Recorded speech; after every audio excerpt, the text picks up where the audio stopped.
Hey YouTube, finally welcome back to JC's Bladesmithing. Been working on a couple of knives and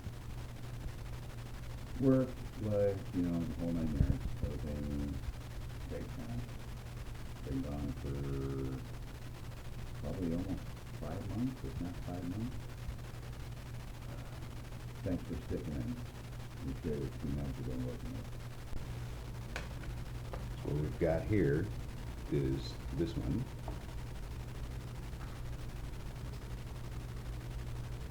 That's a big boy.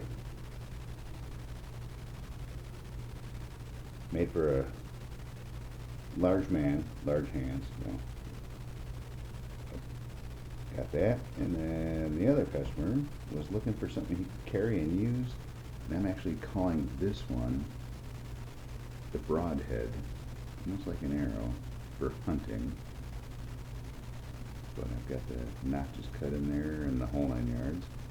So next stop on that one is handle pin holes, kind of like these ones here.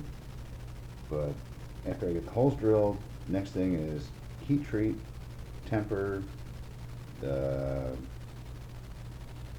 final sanding, everything, clean up, and final assembly. Sorry it's been so long, guys. Shit happens, life happens, and thank you for watching. If you got any comments, let me know. Nobody ever comments, but it is what it is. Thanks for watching this very short video. Appreciate it, and enjoy your weekend.